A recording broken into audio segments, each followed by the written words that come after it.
welcome to this forum hosted by Socialist Alternative on Lenin and the Russian Revolution. My name's Priya. I'm a socialist activist up in Brisbane. I'll be facilitating the discussion for tonight.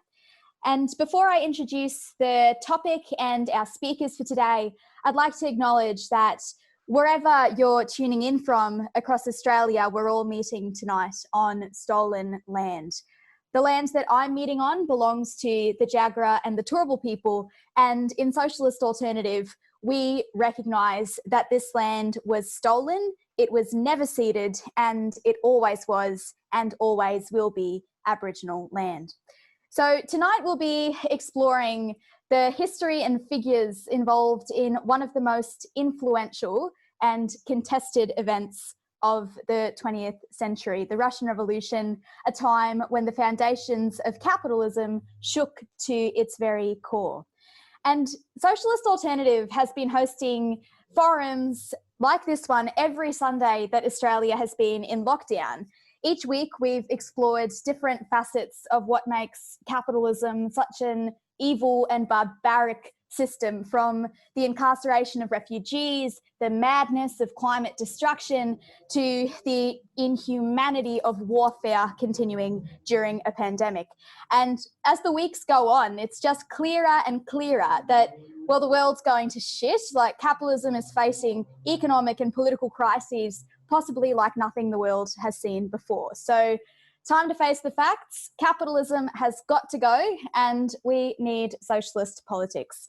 Socialist Alternative is committed to building resistance to this horrible system of class and profit. And if you're watching this or in our Zoom chat now and interested in fighting back, hop on to redflag.org.au and fill out Socialist Alternative Stay in Touch form. And we're hosting this discussion via Zoom, and there'll be discussions, smaller group discussions taking place once the speeches conclude. And you can hop onto that Zoom link now and be part of those discussions afterwards. So to get onto the main event, I'll introduce our panelists for tonight. So first up, we've got Sandra Bloodworth. So Sandra is a long-term Marxist historian and activist based in Melbourne. She's a member of Socialist Alternative's National Executive and the author of the book 1917, When Workers Took Power, The Real Story of the Russian Revolution, which is available on the Red Flag bookstore. She frequently contributes to Socialist Alternative's theoretical journal, the Marxist Left Review, on a wide variety of topics, including the origins of women's oppression and weighing into debates about how Lenin should be understood theoretically and as a historical actor. We've also got Jasmine Duff. Jasmine is a socialist activist based in Wollongong. She is a former LGBTI officer of the National Union of Students and active in campaigns for refugee rights and the environment. So with that out of the way, let's jump straight in, and why don't we start at the top? So a question for you, Jasmine. So probably one of the most recognisable images of the Russian Revolution is of women workers marching through the streets of Petrograd in February of 1917. So why don't you kick us off with explaining how did the Russian Revolution start? Yeah, definitely. Thanks, Priya. Well, the sort of demonstrations that you're talking about on International Women's Day are a really good place to start. The kind of revolutionary outburst that kind of took place throughout 1917 began with women workers flooding out of their factories, marching into the streets, and getting male workers as well to come out with them to shut down over a third of all of the factories throughout the city, and to march through the streets demanding things like the right to bread, to have enough to eat, and for lower prices. I wanted to give a quote by a Russian sociologist who said at the time, if future historians are looking for the group that began the Russian Revolution, let them not create any involved theory. The Russian Revolution was begun by hungry women and children demanding bread and herrings. And so this kind of revolutionary outburst of people, not only was it sort of workers coming out onto the streets and demonstrating, but there's all of these reports of kind of huge debates and discussions going on, people trying to figure out what they should do next, where they should go, what they should think of the kind of despotic czar that rules over Russia. I wanted to show a couple of images as well that give a sense of the kind of the scenes that were taking place. So people can see. This is one of the kind of key demonstrations that was taking place, and sort of like an image of people with the banners read. One of them is about we demand the right to food in particular. Then as well, this is the kind of scale of it. So hundreds and hundreds of thousands of people just filling streets everywhere. This is a sort of another picture of a lot of the workers marching through the streets, and soldiers, who I'll talk about in a second. I'm just going to stop sharing. And so kind of as they marched out, it also changed a lot of the way that people thought about themselves. So there's this wonderful quote by a woman worker at a rubber factory, who kind of gives this sense of like how much of a change in her own life the revolution brought. She said, "I can't express my joy. I considered myself lost forever at the bosses, and suddenly I was resurrected. I grew up. That night, I put on my Russian boots and my husband's cap, a worker's overcoat. I said farewell to my children and I left. I didn't appear at home for 4 days, and my family thought I'd been killed," which is a sort of lovely thing, I think, that he was saying, well, the main thing for us now isn't all of the usual things that have clouded our life. It's trying to figure out how we can change the world. And so as people went out, soldiers were ordered to come and like shoot on the demonstration, to go and try and put it down, put the workers back in their place. And the soldiers kind of looked at this huge demonstration in kind of all different parts of the city, led by women, and they refused to shoot on the workers. They shot into the sky instead. And that wasn't this kind of big organized thing earlier. It was very much spontaneous. And one soldier gives this kind of wonderful impression of it. He said, the soldier next to me said, "We're going forward into the unknown." He said that with pathos and great hope. We were marching into the unknown. One gendarme, so like a soldier, fired a shot, but the rifle was instantly torn from his hands. And he, pale and encircled by angry soldiers, begged, "Don't kill me. I didn't know you were having a revolution." And so this is the kind of, you know, like wonderful chaos that was occurring. So soldiers refusing to shoot on these demonstrators, and the fact that they hadn't been shot on, that the soldiers had refused to put down these workers' fight, it showed them, well, you can go further, and raised the question of how far you could go. As one police informer, he said, "People have become convinced that the revolution has begun, that success is with the masses, that the government is powerless to suppress the movement because the military units are not on its side, and victory is close since the military units will soon cross over to the revolutionary forces." That's a police informer, so not the most progressive kind of pro-revolutionary figure that you could think of. And so the soldiers, many of them joined the demonstrations, and within 5 days, the Tsar abdicated. It's for over 1,000 years, Russia had been ruled by hereditary monarchs, and this Tsar Nicholas was kind of the last in that long generations of iron rule. So 1,000 years, and nothing could get rid of this kind of despotic regime. But suddenly, after 1 day, it was gone. And that wasn't because, you know, people slowly learned through school or through education that, you know, oh, maybe we should have a different system of government. It wasn't because someone moved a law that changed how things worked. And it wasn't because anyone like politely convinced the people in power. Instead, it was because it was gone because it was swept away by the force of the masses. The working class took it down, 1,000-year-old regime, in one fell swoop, because they showed they had power in society, that they could come out into the streets, shut down the workplaces, and that the soldiers would back them as well.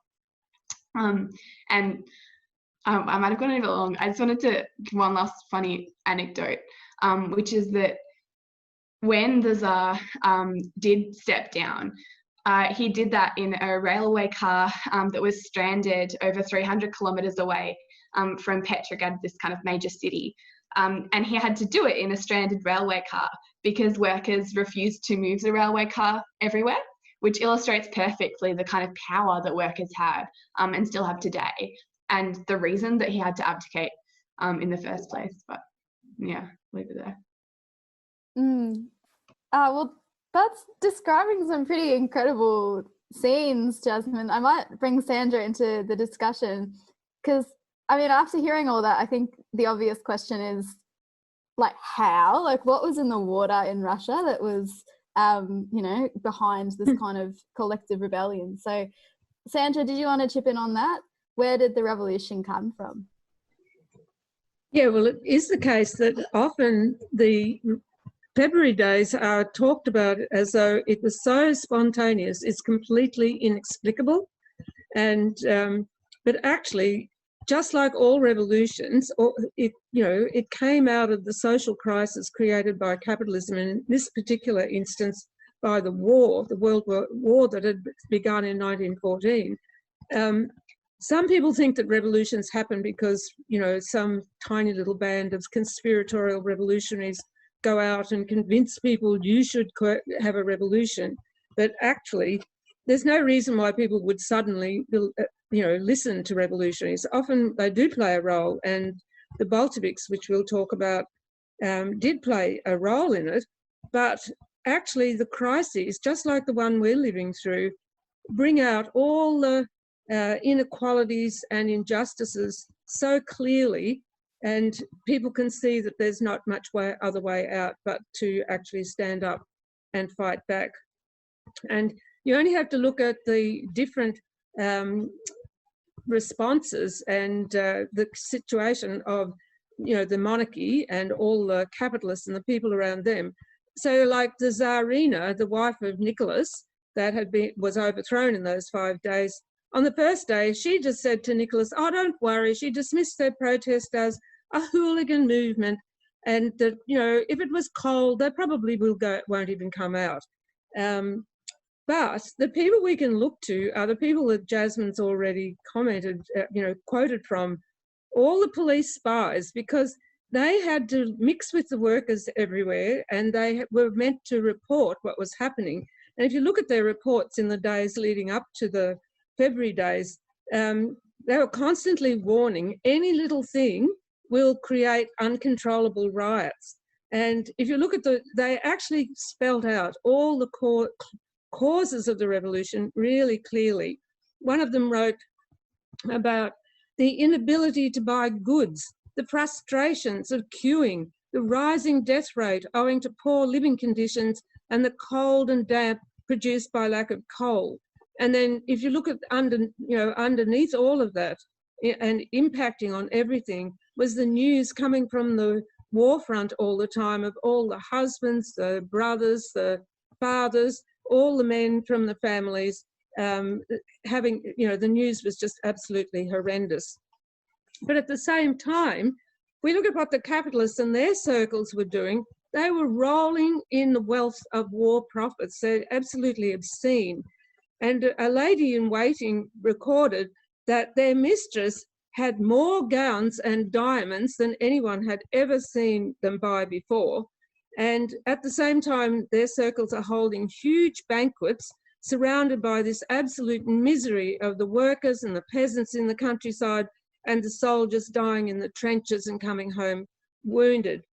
And Trotsky, who was to play a leading role in the revolution, as well as Lenin, he wrote what I still think is the best history of the year.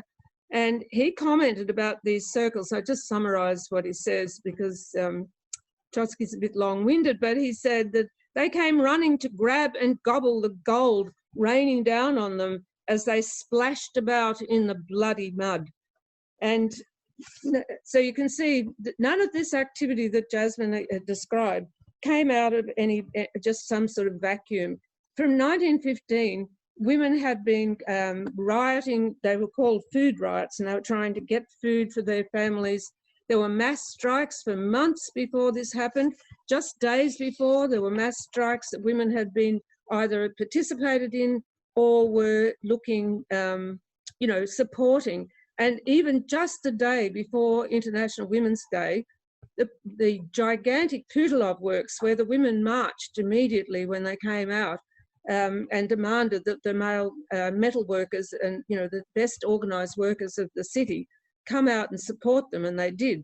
They'd had a huge strike involving tens of thousands of workers, and the women from that factory just that day before had raided food stores. So, and there was so much organising of women approaching the soldiers, asking, you know, can we have a demonstration? You won't shoot on us, and preparing for this day, the International Day of Women's Protests, that everyone sort of wanted to have a protest, but they were worried that they would be crushed. And because they took the initiative and they actually acted on their instincts, the events that Jasmine explained took place. Okay, well, you and Jasmine have talked a bit about the women's rebellion, the squalid conditions of Russian capitalism and the war. So should we talk a bit more about how Lenin fit into this picture? Did you want to talk about that, Sandra? Yeah. Well, Lenin's one of my favourite figures from history. He began as a young man in the early 1890s. He joined a circle of workers and students discussing all the issues being raised by, you know, everyone thought there would be a revolution against the Tsarist monarchy. So this is quite a long time before, but he joined a circle in 1894 in Samara, 1,000 kilometres east of Moscow. And in one of his first articles, actually, as a very young man, he spelt out what he would devote his life to, that he argued that it was the working class in the cities who could lead the revolution, and that they could win the leadership of the peasantry and they would have the power to overthrow the Tsar.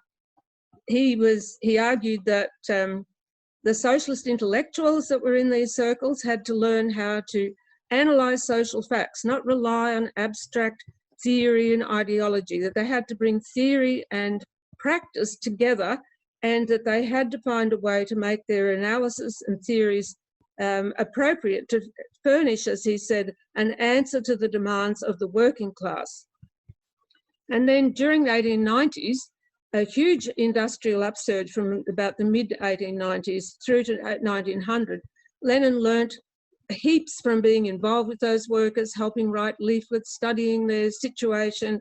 And in fact, I think you can, from then on, you can identify what one historian called a red thread running through everything that he ever talked about, what he fought for and what he wrote about. And that was that workers don't just develop politically from the propaganda from revolutionaries, that they have to have their own experiences. And in fact, he argued at times they taught the intellectuals as well. And so in 1916, when he was doing an address to students in Petrograd, he said, "Only struggle discloses to the working class the magnitude of its own power, widens the horizon, enhances its abilities, clarifies its mind, and forges its will." And one of the things he really was so impressed by, and he wrote about this earlier, when he said, what a great moral influence strikes have, how they affect workers who see that their comrades have ceased to be slaves and, if only for the time being, have become people on an equal footing with the rich. And he was inspired what he called the spirit of noble hatred of the oppressor and the enemies of freedom, which struggle imbued in the working class. And when the war broke out, the Bolshevik Party that he helped build and was associated with, you know, always as their leader, most leading member, because it was based amongst workers who'd been educated in the politics of internationalism, that they were not, you know, they opposed the war immediately, unlike all the other parties of the Second International. And a lot of the parties were a lot bigger than the Bolsheviks. And so from 1914, the Bolshevik members in Russia had been, agitating about workers around the slogan that Lenin's main slogan that he convinced people of was, turn the imperialist war into a civil war. And so they were well placed when this happened. They were not taken by surprise for it. They'd been arguing for it, preparing for it. And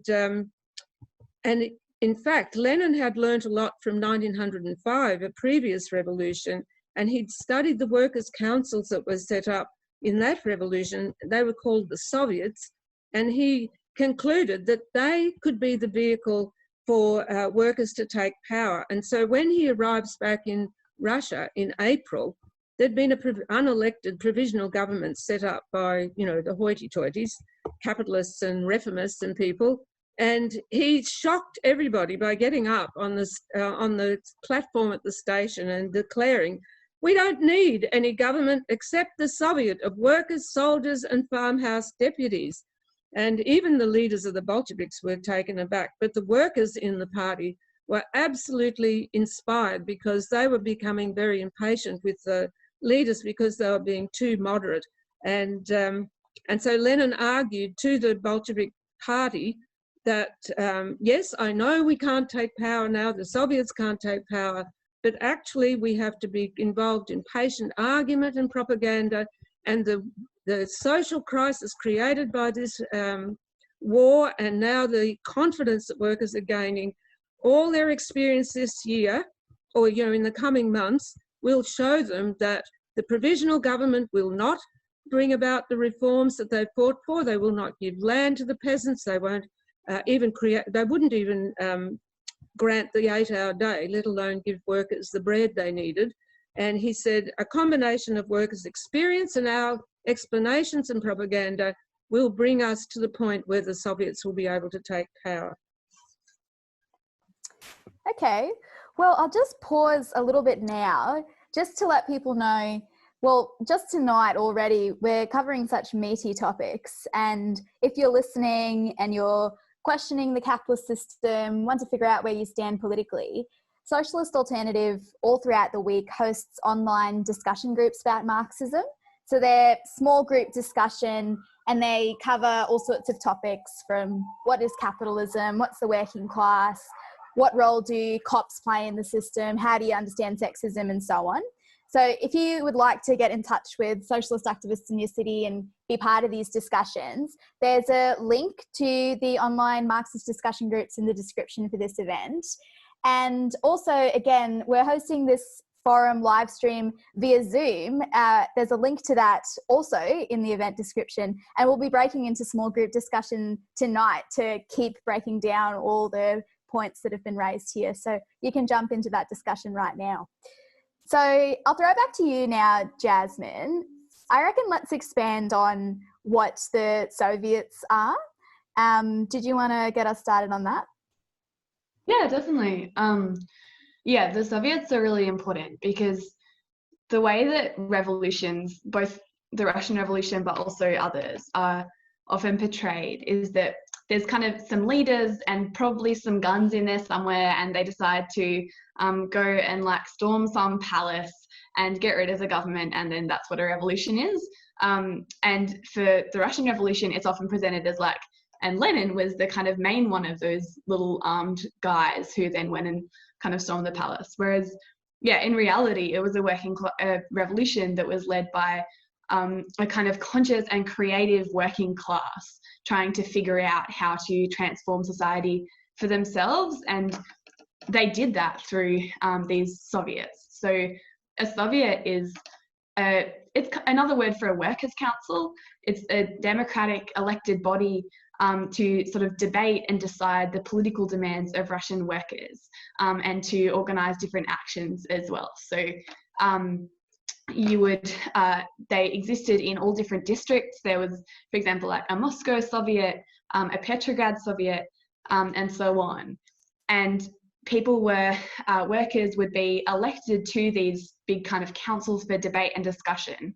They'll be elected to them from within workplaces. So you would have all different debates within your own workplace about what to do, whether to go on strike, what demands to go on strike around, what you thought of the new government, what you thought of the question of taking power in the hands of the working class. You have all these debates in your own workplace. And then people would elect delegates based on those debates to these Soviets to participate in bigger, more large-scale debates and to make decisions about, the political demands that they would raise as a whole. So it's a way of the working class kind of organising itself. And these weren't invented in the head of Lenin. They weren't invented in the head of some kind of particular revolutionary. Instead, they were invented by workers who went out on strike years earlier, who needed a way of organising and coordinating their strike movement. And so they set up these councils to figure that out. And there's this really lovely quote that Trotsky uses in his history of the Russian Revolution, where he says, after that first experience of having a strike, a Soviet kind of coming into existence, the Soviet was forever chiseled into the consciousness of workers. He said, at every lift of the movement, even in wartime, the idea of Soviets was almost automatically reborn. So the working class had kind of figured out this way of organising itself, and it continued to use that as time went on. And I think it really shows that it was not, often the other way it's presented is like, there was a lot of people involved in the Russian Revolution, but they were just passive. They were just sheep who were like led by Lenin, and never kind of had any like actual kind of self-activity in their own right. Whereas what the Soviets demonstrate is that it was the working class as a whole who were involved in trying to figure this process out and take it forwards. But did you want to add anything here, Sandra? Yeah, well, some of the social historians who wrote about it, quite late in the 20th century, they are lovely to read because they had those stereotyped ideas about revolution, and they went and did more of a social history instead of looking at just what governments and people were saying. And they're lovely the way they're sort of like, oh my God, workers didn't just do what Lenin wanted. They were working it out themselves. And it was like Lenin said, their own experience and the propaganda from the Bolsheviks came together, and people began to see that the provisional government would never give them land, bread and peace, and they were going to have to take it for themselves. And so from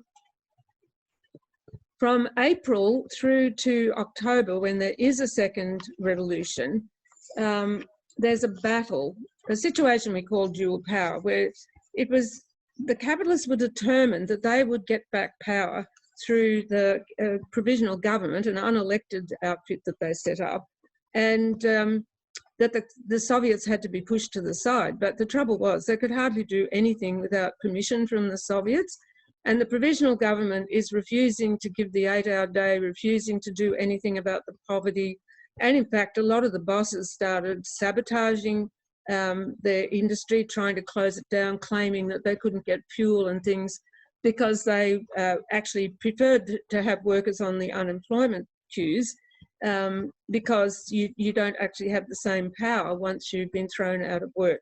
And so basically from April to October, it is a struggle to resolve the issue of power. Who was going to rule? Would it be the capitalists through their own government that they'd set up, was already undemocratic and unelected, or would it be through these marvellous councils that the workers had set up themselves, where their delegates were accountable, unlike any parliament set up by capitalists, where people sit for years on end and no one can do anything about them doing the opposite of what they promised. And it became increasingly clear that the ruling class actually preferred a German invasion to crush the revolution than to allow the Soviets to rule. And John Reed, who wrote a famous book, 10 Days That Shook the World, an American journalist that was there, he was a socialist, he documented all this because he was mixing with them and going to dinner at their houses. And he reports how they openly talked about that they would, they'd welcome the Germans in when they were accusing the Bolsheviks of being German agents, and that they actually favoured quite openly in their press that there'd be a military dictatorship. So workers could actually see increasingly that there was no way out. They had to organise for a new revolution, which occurred in October under the slogan, "All power to the Soviets," which Lenin had raised. Yeah, I think we should talk a little bit more about the Bolshevik Party, because when you read history about the Russian Revolution, Lenin and the Bolsheviks are mentioned more or less in the same breath. So I reckon, Jasmine, do you want to talk a bit about what did Lenin conceive of the the role of the Revolutionary Workers' Party as being? Yeah, sure. So the Bolsheviks, that was a revolutionary party. It's funny, like it's often portrayed as this kind of and the way that Leninism is talked about in the Leninist party, it's like this very kind of undemocratic or like top-down, like tightly outfitted thing that exists to sneakily figure out how to take power, whereas the reality is totally different to that. So I think the simplest way to understand it is that the purpose for Lenin of having a revolutionary party is that it's to organize the workers, all of the revolutionary workers throughout the country, workers who already understand that workers are capable of running the world, to organize those people so that they can convince others of that argument. So to kind of spread the understanding that workers are not just kind of idiots, that you don't need some elite, but instead to kind of spread the understanding that workers are capable of transforming society and that they can take power in their own right. And I think there's a few reasons that a party like that is really important. So you think about partly just the day-to-day reality of capitalism. So from when you are born, you're taught in all different ways that we need an elite to run society, that, ordinary people are a bit too dumb, that we need these kind of specialists to do it for us.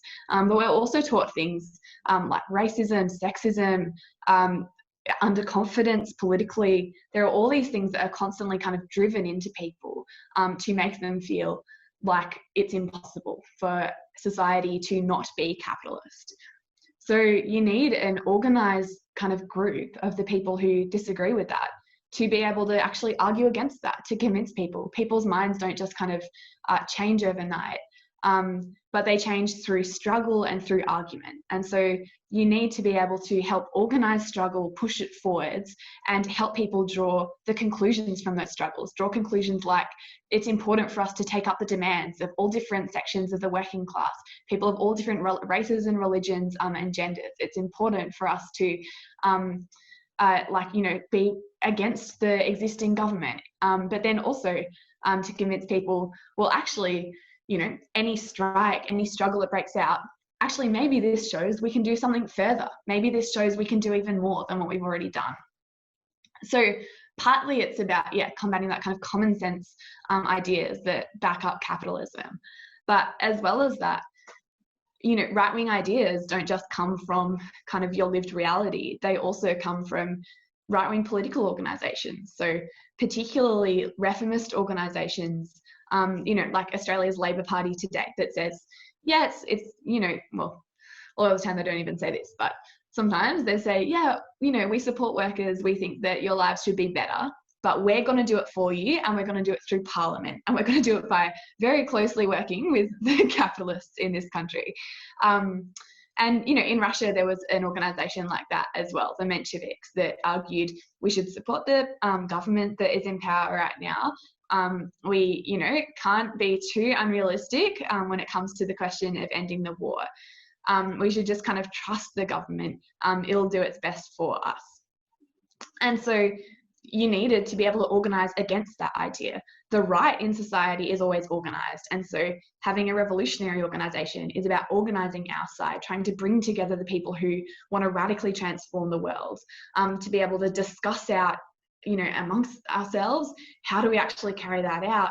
But then also to carry different arguments. And so the argument about Revolutionary Party is that, you would have, and the Bolsheviks had workers in, workplaces all across the country, hundreds of thousands, eventually millions of workers all around the country, arguing with the people in their workplaces, constantly trying to help them understand how things could go forwards, constantly arguing for more strikes, for more action, but also for the political conclusions that could be drawn from that.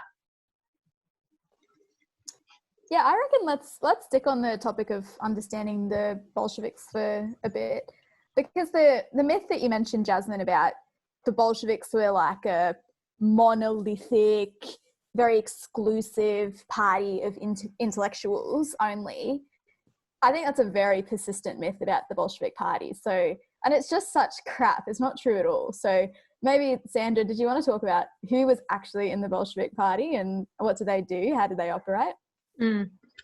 Well, the things you've referred to, like a lot of the myths about Lenin are absolutely ridiculous and quite laughable, actually.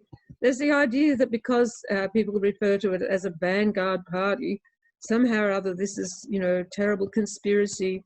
And there's the idea that Lenin organised a party of intellectuals, which is just like, if you read anything by Lenin, it's all through his written work. He was known by all the exiles in Europe and activists inside Russia as someone that slagged off at intellectuals all the time because he thought they were elitist, they were unreliable. Workers shouldn't rely on the intellectuals. They need to work everything out for themselves and become, worker intellectuals in their own right. And he never stopped talking about it. It was always talk. And then just before the war broke out, he actually was determined to try to get a sense of how well the party was going, because we've got to remember Lenin's in exile in 1914. And so he convinced the party to carry out a survey of who was providing the support for their paper, Pravda, that, where was the money coming in from and who supported them. And so he just goes on and on and on afterwards, reporting the results with such pride. He says, the Pravdists predominate among the most advanced, the energetic, organised and politically experienced proletariat of the capital city. He goes on and on again and again about how it's all the advanced workers who support our party. And he was so proud. He says, what counts in establishing a working class press and a working class body is not big contributions from wealthy friends, but the activities of the workers themselves. We on our part are proud that our cast iron reserve consists almost entirely of kopecks from workers. So, like, if you read any historian that says that he built a party of intellectuals, you know that that historian has taken absolutely no notice of what Lenin actually took pride in, what they achieved, who was actually involved in the party. He emphasised that the party wasn't just about propaganda, advising work, educating workers in correct ideas, which Jasmine's sort of been over some of it, that it was about establishing roots and authority amongst the workers, because he said workers don't just follow any demagogue who, pops along in a revolution and says, look at me, I know what to do. They actually judge what people have been writing and arguing and doing, and their activity is really important beforehand. But then in the revolution, the Bolsheviks showed that they were the people who could actually come up with the answers of what to do, that they had been some of the most leading people in the unions in Moscow and Petrograd before the revolution started.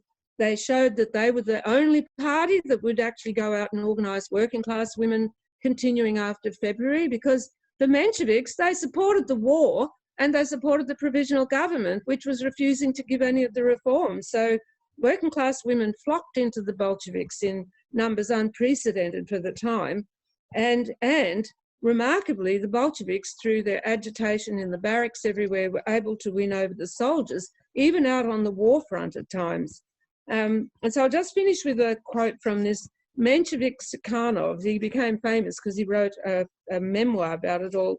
And he was a Menshevik, but he said, at the time, the Bolshevik Party was the only organisation that was large, welded together by elementary discipline, and united with the democratic rank and file of the capital. And he said, with the Bolsheviks, the Military Revolutionary Committee, which was to oversee the insurrection, which we need to talk about, had at its disposal all organised worker-soldier strength. So, of course, this brings us to the October insurrection. Okay, well, I'll just plug once more for anyone who's watching the live stream. We're talking tonight about some of the most hotly contested events in world history.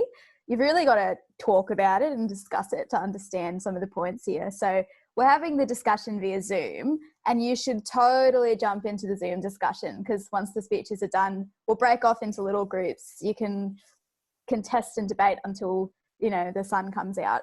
So hop in now, and that'll be really good when we get to that. So, yep, Sandra, we should totally talk about the insurrection now, I think. I might get Jasmine started on that. So if you took modern history in year 12 and you studied the Russian Revolution, you would have been taught that February was good, that was a good revolution, and then October, that was bad. That was a Bolshevik coup. And in the spirit of debunking some myths, do you want to talk about what really happened in October, Jasmine? Yeah, I didn't take year 12 on history, so I didn't quite get that. But actually, if people, the thing that I have kind of read a bunch of and is kind of that argument put in different ways. People should watch. There's a really wonderful debate between the guy who wrote the Victorian schools curriculum on Russia and one of our members about whether kind of Lenin was a democrat or a despot. It's really good if people want to watch that. I'll post it in the chat maybe afterwards. But yeah, I think it's definitely wrong to say that the insurrection was a coup. And I think the reason that it's described like that constantly as this kind of undemocratic, closely organized thing, the reason for that, that it's talked about that way is because in February, it's kind of just there can be all different, you can just say, oh, it was a revolution against dictator, modern capitalism, we don't really even support dictators anymore, so that's fine. It's kind of fine for year 12 students to be for that.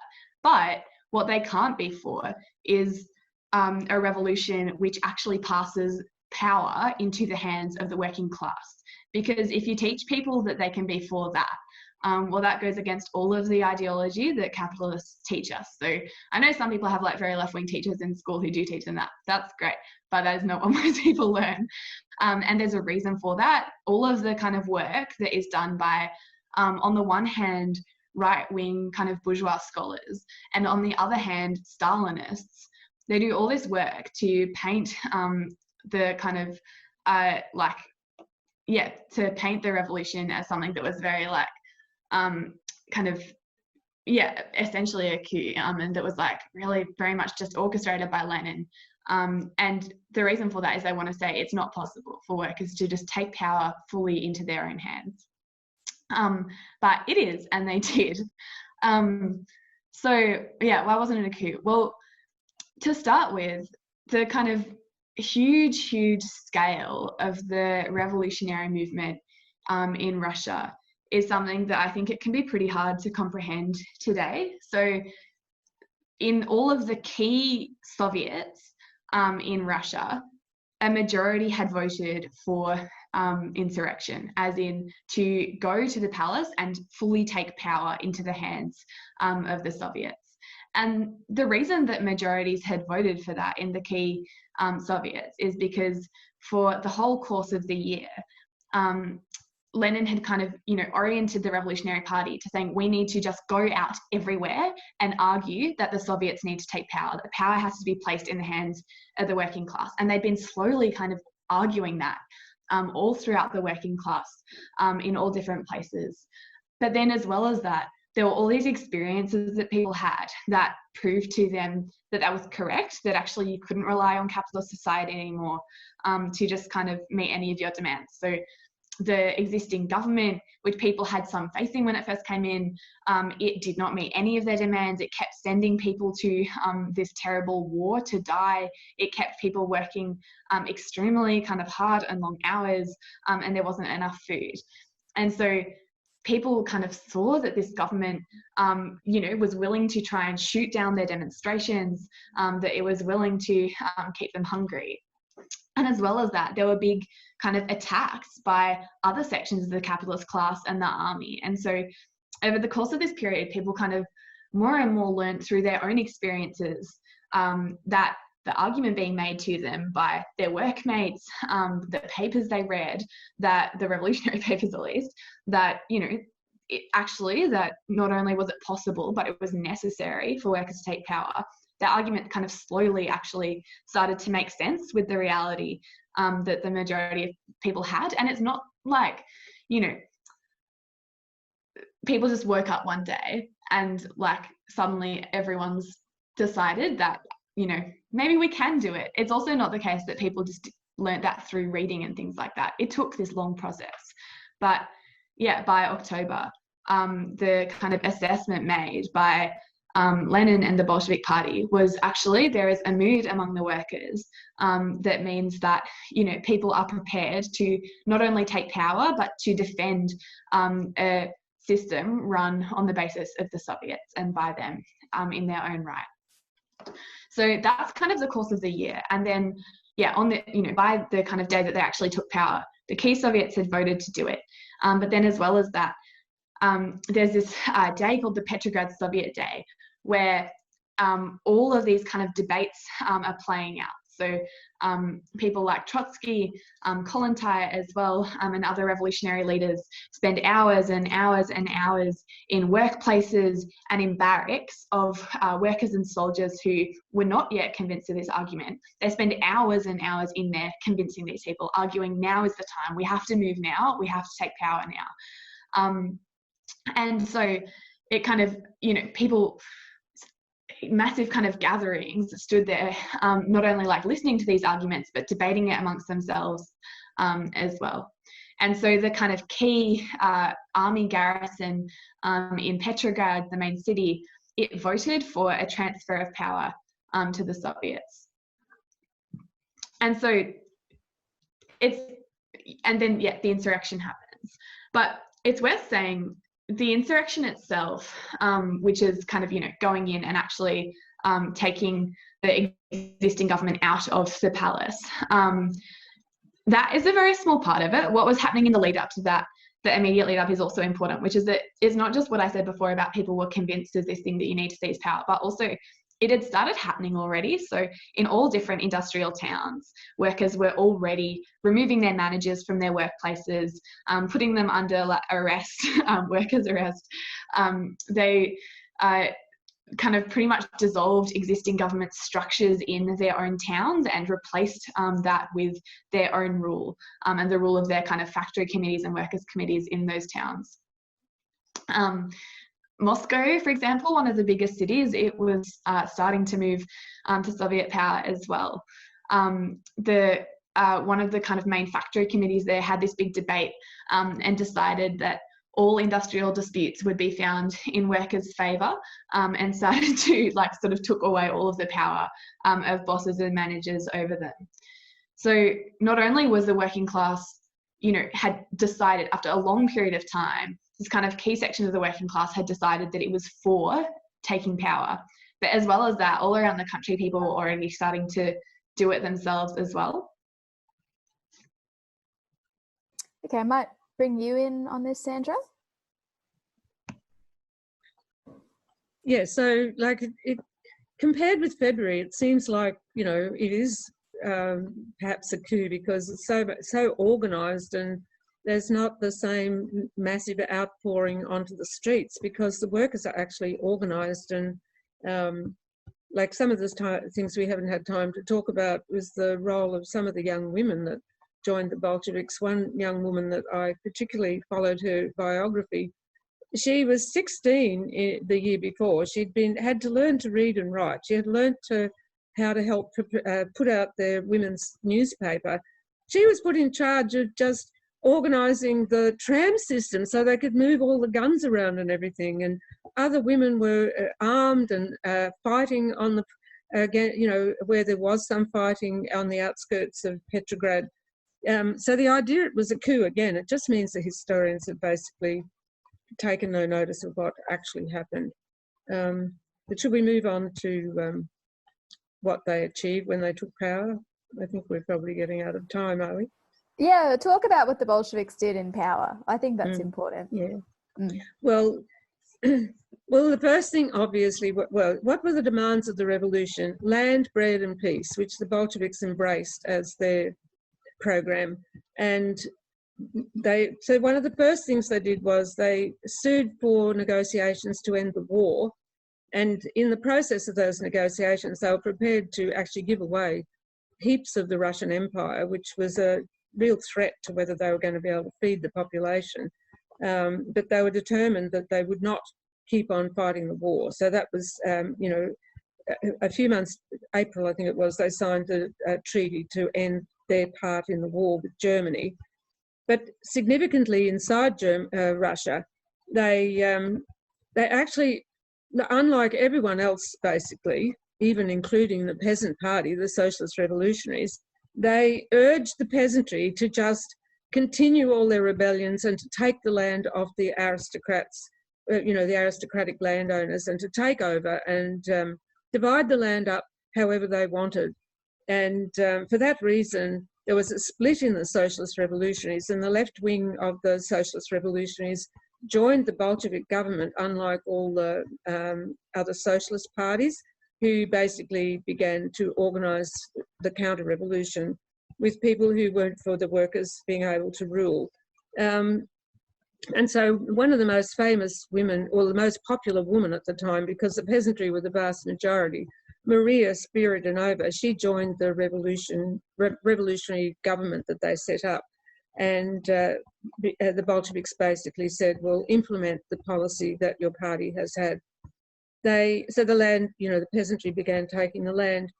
They began organising international solidarity because the internationalism of being against the war actually was imbued in their whole attitude to their revolution, that being a poor, you know, backward economy, they knew that they would not be able to hold on very long. And no country can build socialism on its own anyway.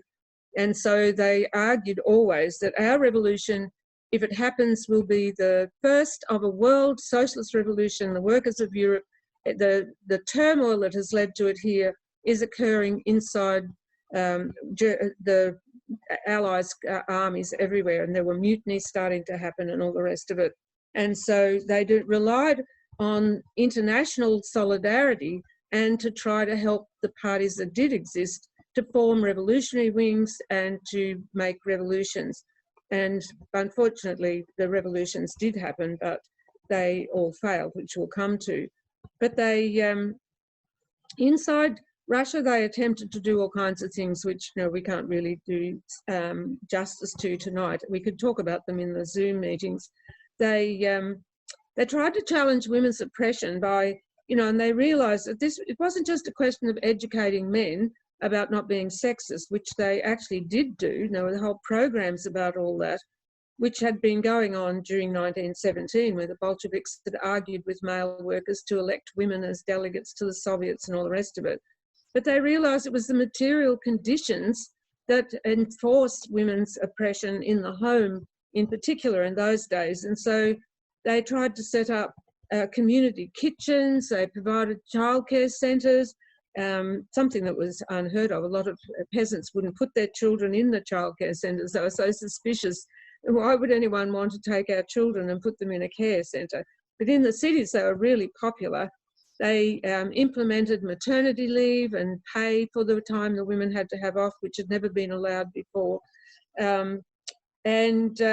They supported sexual liberation. They removed all the laws that discriminated against people who weren't heterosexual. They actually tried to help with the experiments about how people could transition their gender from one to the other, which is something that's become possible today.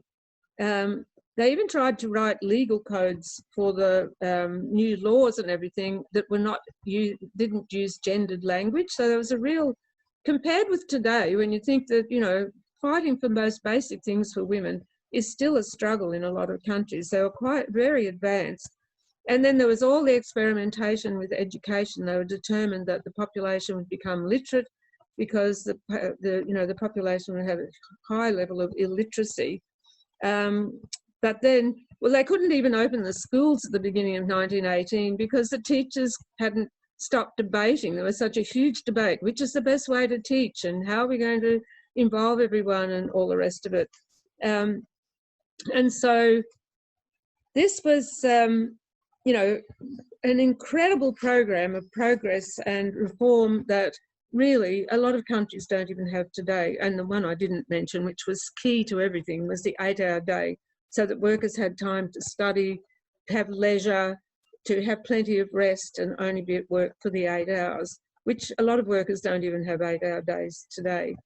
So it was an incredible effort, but it isn't actually the usual view of the revolution, is it? Do you want me to just go on and perhaps try to explain why people don't think that it was a great revolution?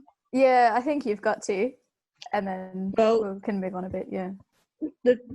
The thing was that they were invaded then by, and almost immediately, like very early in 1918, there was already counter-revolution happening. Workers in Moscow were massacred by the white armies that were already in place. Every imperialist power, including Australia, invaded the country, and that was one reason that they really needed to build up solidarity internationally, because they were appealing to workers to try to stop their governments being able to carry out these invasions. But the peasants, because they could see that the Bolsheviks were the only way forward, that they actually supported their rights, compared with the supposedly enlightened and cultured Western powers that were invading, who were instigating pogroms against the Jewish population, carrying out massacres against workers and in particular peasants to stop them taking the land. And so the peasantry actually supported the Bolshevik regime in the Civil War, even though it imposed, quite a bit of hardship on them. And it was pretty incredible that they actually won the Civil War against all the major powers. But the problem was that the war actually reduced the country to ruins. The economy was in, absolute disarray. Mass unemployment, famine and disease meant that the Soviets basically couldn't meet anymore. There were so many workers not even in the cities. They were leaving the cities, having to go back to the country to scavenge for food. And basically, like, the Soviets are the social basis for socialism. And even, the backward economy that had existed was basically unfunctional anymore. And so the idea that they could begin to build socialism in that one country became absolutely critical. And so their international work of trying to win people over in the international they set up to do this was the key to actually being able to push forward to build socialism. And the tragedy was that all the revolutions, in particular Germany, ended up failed, crushed in one way or another, and they were left isolated. And out of those ruins, Stalin, who actually came out of the Bolshevik Party, built a new bureaucratic apparatus that built a different kind of capitalism, which we called state capitalism. And the trouble is, because Stalin came out of the Bolsheviks, people for years, for decades, argued that this was what Lenin had aimed for, but Stalin overthrew every reform that had been implemented. And in a way, his departure from the traditions of Marxism and of the Bolsheviks and Lenin is with the slogan that they were going to build socialism in one country. No one in the Marxist movement had ever thought that was possible. It was a grotesque overturn of all the Marxist internationalism that had been the hallmark of their movement. So it's an absolute tragedy in the end, but that doesn't mean that we don't draw, you know, think there is a legacy to be drawn out, which we can finish with, perhaps. Yeah, I think we should. And I really encourage people who are watching the discussion and in the Zoom to stick around for the small group discussions, because we've just raised like a roller coaster of history and theory, the mechanics of capitalism and social struggle. There's just, people really could talk all night to unpack some of that stuff. I look forward to it. But yeah, I think we should start drawing some of the threads together. And let's talk about what the legacy of the Russian Revolution is. Like, I think anyone who's serious about fighting injustice, fighting oppression, fighting capitalism needs to read about Russia, and you could read endlessly about it. So maybe just to bring us home, I'll start with you, Jasmine. Like, what do you reckon is the legacy of the Russian Revolution, and what's the point of us talking about it today, 100 years later on the other side of the world? I think there's two things. I think the first is that it's possible for the working class to take power and that capitalism can be gotten rid of, which we're constantly told isn't possible. And all of the kind of denigration of the Russian Revolution, that's what all of it's about. It's about trying to convince us you can't get rid of capitalism and the working class cannot take power. Whereas I think the lesson for us has to be that the kind of immense, like courage and creativity that working class people have, the kind of ability to participate in politics, to make different arguments, to figure out how a society should be run. The working class people have all of those things, that they are capable, actually. We are capable of taking power. And then I think the other thing is the need for revolutionaries to be organised, because the Russian Revolution went further than any other revolution has in history. And the reason that happened is because they were organised. There was a kind of huge mass revolutionary party that was capable of leading that revolution to success, of trying to generalise the understanding that you could win a revolution, and that it was possible to take power, but then also of like trying to coordinate, figure out strategically how to go forward at different moments, how to defeat the capitalist class.